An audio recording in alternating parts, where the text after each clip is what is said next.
Ethan and I went viral because of one photo. In the picture, we're standing in our blue and white varsity jackets, throwing up peace signs. Attached as the class ranking sheet. Ethan is number 1. I'm number 2. The top comment read, "There is zero romantic chemistry in their eyes. The sheer determination to academic weapon the other person into oblivion. I've been crushed by Ethan for 10 years.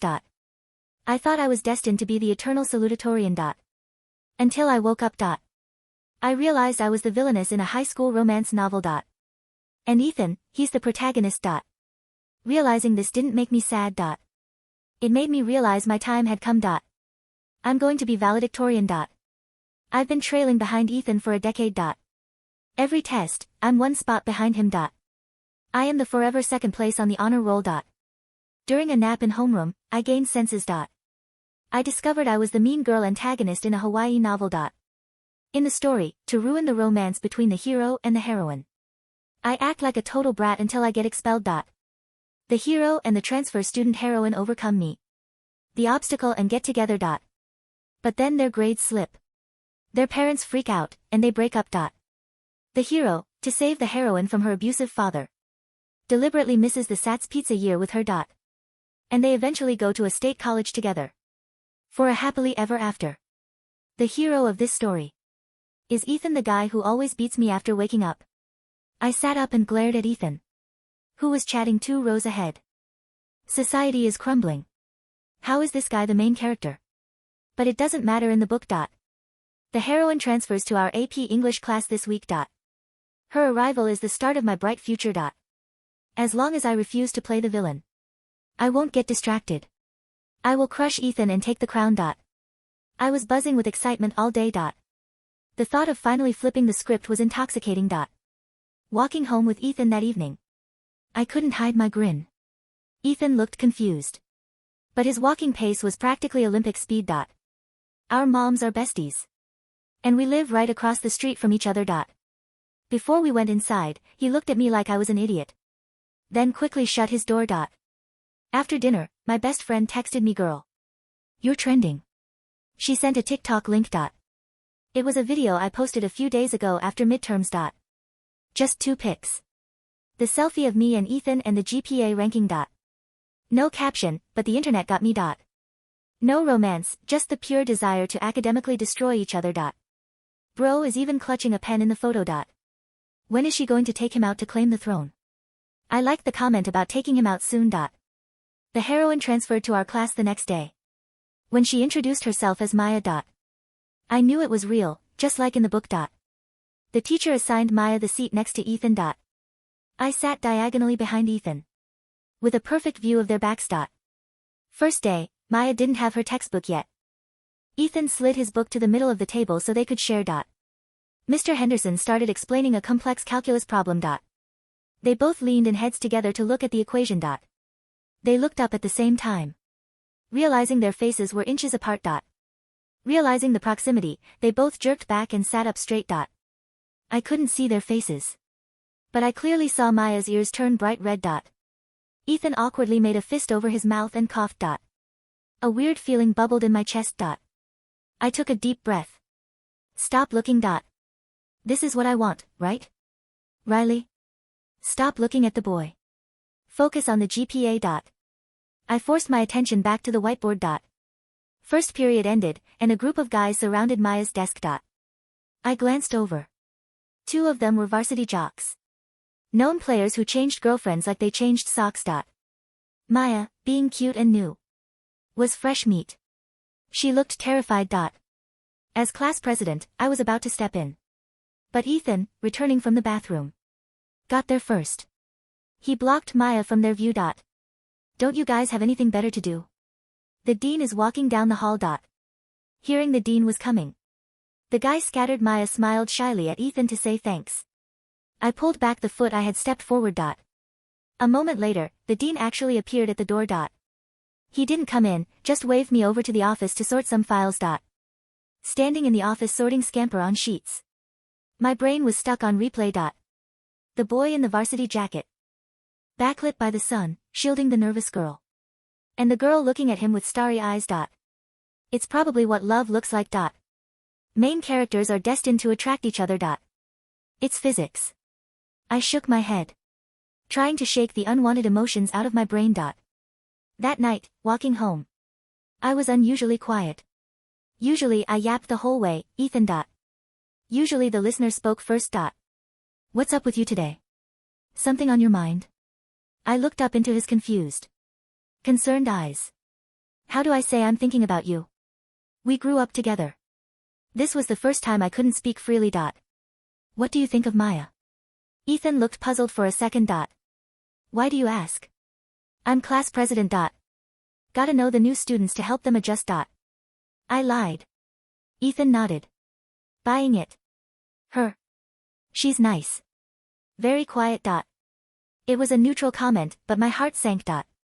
Sophomore year, our parents suspected us of dating. We sat in the living room for hours explaining we weren't. Ethan had said I could never like Riley. If I liked someone, it would be a quiet girl. I had punched him in the arm right there in front of our dads. That was when I crushed my own little high school crush on him. My feelings are complicated. We're just childhood friends. But why does this hurt so much? I didn't speak the rest of the way at his door. He hesitated, then just said, "See you tomorrow." Maya successfully integrated into the class. She was beautiful, kind, and everyone loved her. Even I had to admit he was a good person. It made sense why Ethan, usually a snob, would like her, without me interfering as the villain. Their romance was on the fast track. Maya wasn't great at math. The teacher asked Ethan to tutor her for a while. Ethan stayed late after school to help her. The walk home went from us to just me. I tried to ignore the hollow feeling. I studied until midnight, woke up at 5:00 am. Starbucks school study. If I kept busy, I wouldn't feel the loss. Week later, Ethan surprisingly turned down Maya's request for tutoring and ran up to me. "Let's go. Got my allowance. I'm treating you to hot pot. I stared at him blankly. "Don't you have to tutor her?" I regretted the words immediately. It sounded like jealousy. But Ethan didn't mind. He grinned. "Not every day. I taught her the basics. Now I can walk home with you again. Seeing his eyes crinkle in a smile, I froze. "Okay. Sure. I have cleanup duty. Wait for me." Ethan did half my work for me. And we left together. We were happily discussing whether to order extra beef or shrimp paste. Just outside the school gates, we took a shortcut through a small park. Usually it's empty, but today I heard crying. We exchanged a look and walked faster. Behind the public restrooms, a group of sketchballs had cornered a girl in our school uniform. It was Maya. Ethan didn't hesitate. He rushed in. He grabbed a guy with dyed yellow hair by the wrist. "Ow! You crazy? Let go." The other guy surrounded us. "Oh, another pretty girl. Why don't you both hang out with us?" One guy looked me up and down, whistling. Ethan grabbed him by the collar. The others lunged. I kicked the nearest one in the shin. Our parents put us in self-defense classes when we were kids. We aren't Bruce Lee, but we can handle a few street punks. We dropped them, but one guy pulled a pocket knife and slashed my arm. Ethan saw red. He was about to pound the guy into the pavement. But I stopped him. That night, Maya and Ethan accompanied me to the ER. Maya kept thanking us, but the way she looked at Ethan, it was admiration.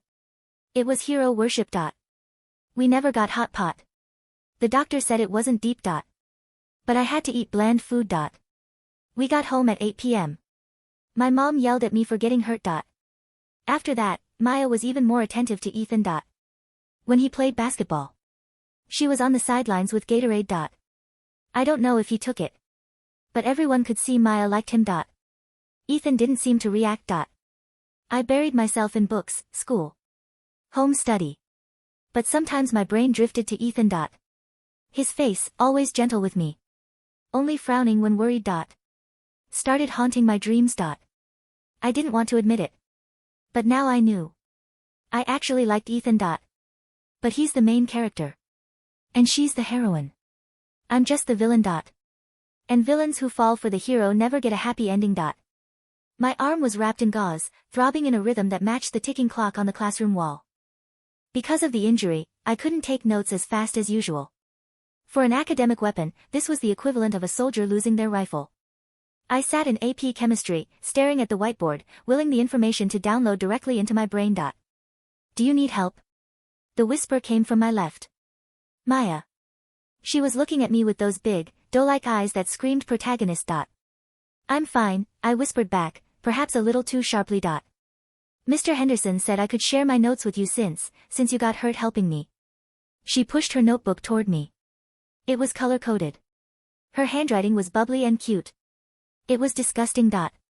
In the novel, this would be the moment I slapped the notebook away and called her a teacher's pet, sealing my fate as the jealous antagonist. Instead, I looked at the notebook. It was decent. Thanks, I grunted. But your Lewis structure for nitrate is missing a lone pair on the central nitrogen. Maya blinked. Oh. Fix it, or you'll lose points on the midterm. I turned back to the front. Villainy averted. But the real problem wasn't Maya. It was Ethan. Since the night at the ER, the dynamic had shifted. The comfortable silence we used to share was gone, replaced by a heavy, static tension. He was hovering. Every time I tried to carry my backpack, Ethan was there. Every time I struggled to open a water bottle, Ethan snatched it, twisted the cap, and handed it back without a word. You're suffocating me, I told him 3 days later at lunch. We were at our usual table, but I had my headphones around my neck, the universal sign for, I am studying, do not perceive me. Ethan stabbed his salad with a plastic fork. You got stabbed. /wound. Whatever. Shut up and eat your yogurt. It was a scratch. And I need to focus. Midterms are in 2 weeks. If I don't get a 98 or higher in physics, my GPA drops to a 4.85. Riley. Ethan put his fork down. He looked tired. Why are you avoiding me? I'm not, I lied. I'm avoiding distraction. Maya is failing calc. You should be helping her. Ethan's jaw tightened. I told you, I'm done tutoring her. She has other friends now. But she likes you, I blurted out. The cafeteria noise seemed to drop away. Ethan looked at me, his dark eyes unreadable. And, you're the main I cut myself off. You're the main character. You're supposed to save her. You're supposed to fall in love with her. You guys look good together, I finished lamely. Like, aesthetically. Ethan stared at me for a long, agonizing 5 seconds. Then he let out a short, harsh laugh. Is that what you think? He stood up, grabbing his tray. That I care about aesthetics? He walked away before I could answer. I watched him go, my chest aching. This was good. This was right. The hero was supposed to have a misunderstanding with the villainess. This would push him toward Maya. So why did I feel like I just failed the most important test of my life? The weeks bled into months. The leaves turned orange, then brown, then died under a layer of frost. I kept my head down. I studied until my eyes burned. I maintained my rank as number 2, but the gap was closing. I was practically breathing down Ethan's neck on the scoreboard. But in real life, we barely spoke. We still walked home together, habit is a hard thing to break, but we walked in silence. He walked on the street side, I walked on the inside. Then came the week of the SATs. In the novel, this was the climax of the second arc. The heroine's abusive father would have a meltdown the morning of the SATs. She would call the hero, sobbing. The hero, realizing she was in danger, would skip the test to drive to her house and save her. He would miss his chance at Harvard, proving that love was more important than grades. It was a beautiful, stupid sentiment. I woke up at 6 a.m. on Saturday. I had 4 pencils, sharpened to lethal points. My calculator was fully charged. I had a protein bar. I was ready to destroy this test. I walked out the front door just as Ethan came out of his. He looked good. Varsity jacket over a hoodie, messy hair, tired eyes. He looked like the boy I'd loved since kindergarten. Ready to lose? He asked. It was the first time he'd teased me in weeks. In your dreams, number 1, I shot back. We started walking toward the school, which was a testing center. The air was crisp. It felt normal. Then, his phone rang. My stomach dropped. Here it comes. Ethan pulled his phone out. He frowned. It's Maya. Don't answer, I screamed in my head. Keep walking. Be selfish. He answered. Hello. Maya. Slow down. I stopped walking. I watched his face shift from confusion to alarm. He stopped, looking back at me, then at the empty street. Okay, Ethan said. Okay, stay in your room. Lock the door. I'm coming. He hung up. He looked at me. Riley, he started, his voice strained. Maya's dad he's breaking things. She's scared. She doesn't have anyone else to call. It's 7:15, Ethan, I said, my voice shaking. Doors close at 7:45. If you leave now, you won't make it back in time. I know. You've been prepping for this test for 2 years. This is your ticket to Stanford. To MIT. I know, he repeated. He looked torn, physically pained. But I can't just leave her. This was it. The plot. The destiny. He was going to leave. He was going to choose the girl over the grade. He was the hero. I gripped my backpack straps. I was the villain. The villain destroys obstacles. The villain does whatever it takes to win. But I realized, staring at him, that I didn't want to win by default. I didn't want to be number one because Ethan wasn't there. And I didn't want him to ruin his future because of a plot device. Give me your phone, I commanded. What? Give me the phone, Ethan. Startled, he handed it to me. I looked at the call log, saw Maya's address, and immediately dialed 911. Riley, what are you doing? Hello.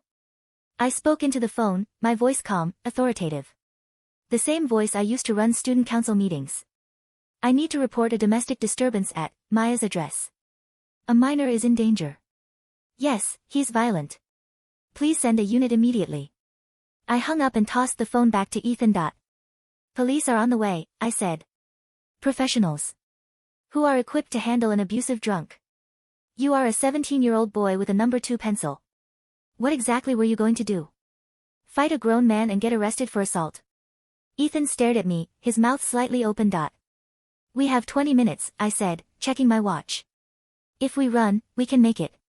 Are you coming, or are you going to throw your life away for a girl who needs a cop, not a boyfriend? It was harsh. It was mean. It was exactly what the villainess would say. Ethan looked at his phone. Then he looked at me. The conflict in his eyes vanished, replaced by that intense focus I admired so much. You're right, he said. He didn't go to her. He started running toward the school. Keep up, number 2, he yelled over his shoulder. I grinned, my heart pounding against my ribs. I sprinted after him. We made it with 4 minutes to spare. We took the SATs. We crushed them. I knew, with absolute certainty, that I had a perfect score. When we walked out at noon, the sun was blinding. I turned my phone on. A text from Maya to the group chat, the police came. My dad is in custody. My aunt is coming to pick me up. Thank you for calling them. I showed the screen to Ethan. He let out a long breath, his shoulders sagging. You made the right call, he said quietly. I would have just made it worse. I know, I said. I'm always right. He looked at me then. Really looked at me. The sun caught the blue of his varsity jacket. You saved my future today, Riley. I just didn't want you to have an excuse when I beat your score, I deflected. Ethan stepped closer. The distance that had plagued us for months evaporated. Is that really all it is? Just the competition? My heart hammered. What else would it be? He reached out, his hand hovering near my face, perhaps to tuck a strand of hair behind my ear. But then. Hey. Ethan. Riley. A group of our classmates ran up to us, holding their phones. Did you guys see the comments? The viral post is back on the FYP. Ethan pulled his hand back. The moment shattered. That night, I lay in bed, staring at the ceiling. The script was broken. The hero didn't save the heroine, the police did. The hero didn't miss the test, he took it with the villain. If the story was broken, what happened next? Spring arrived. Acceptance letters started rolling in.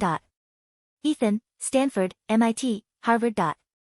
Me, Stanford, MIT, Harvard. We were tied. Again. The final battleground was the valedictorian spot. The GPA difference was 0.01. It all came down to the final projects and the nebulous participation points. But before graduation, there was prom. In the novel, prom was where the villainess got expelled. She was supposed to spike the punch or frame the heroine for theft. I had zero intention of going to prom. I planned to stay home and prepare my valedictorian speech just in case. But my mom, who was besties with Ethan's mom, forced me into a dress. It was dark blue, matching the school colors, matching Ethan's eyes. You are going, she said. And you are going to dance. I arrived late. The gym was transformed into a cheap version of Under the Sea. Maya was there. She looked beautiful in pale pink.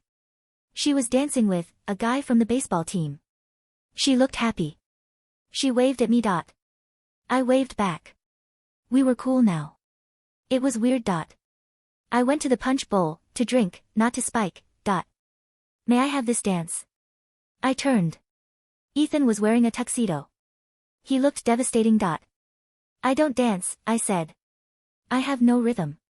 It's an inefficient use of energy. Come on, Riley. He took my hand before I could protest and pulled me onto the floor.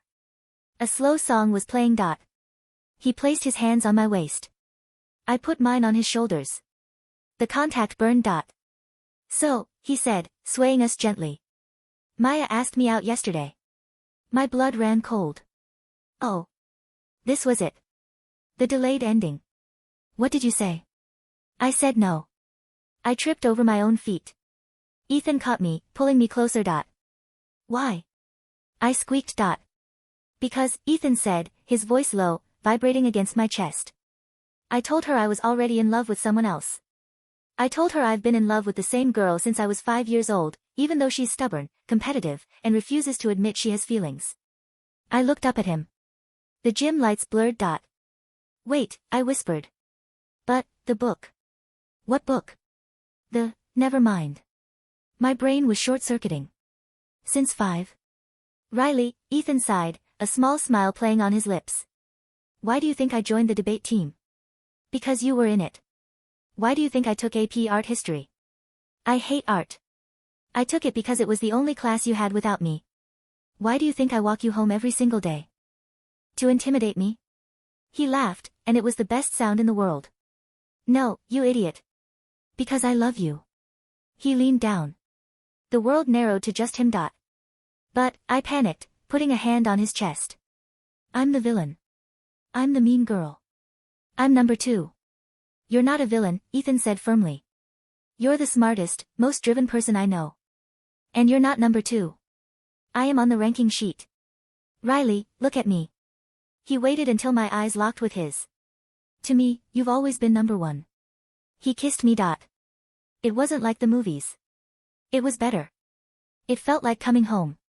It felt like solving a complex equation and realizing the answer was a whole number. When we pulled apart, the gym was spinning. About time, someone yelled. We looked over. It was Maya. She was grinning, giving us 2 thumbs up. Beside her, our friends were filming. Great, I buried my face in Ethan's chest. We're going viral again. Graduation day was hot. Our gowns were heavy. The principal walked to the podium. The entire senior class held its breath.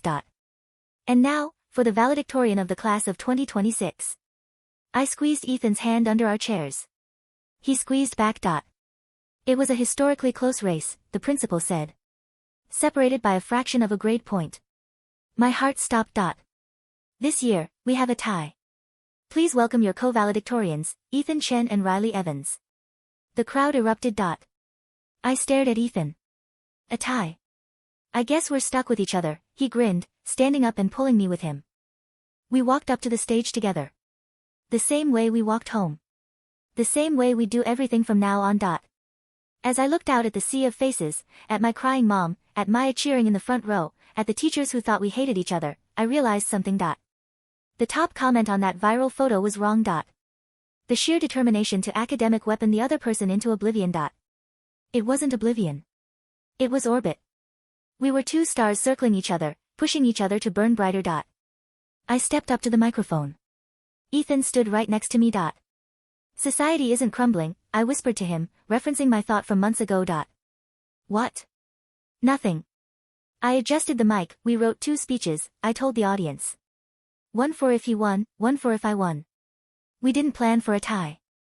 Ethan leaned into his mic, so we'll keep it short. We made it. We survived the tests, I said. We survived the drama, Ethan added. And, I looked at him, smiling, a real, genuine smile. I finally got the guy. The crowd laughed and cheered. Ethan turned bright red, then he grabbed my hand and raised it in the air. We were co-valedictorians. We were going to Stanford together in the fall. I wasn't the villainess. I wasn't the side character. I was Riley Evans. Academic weapon. And for the first time in history, number 1. And the boy standing next to me? He was just lucky to be along for the ride. Okay, maybe I'm still a little competitive.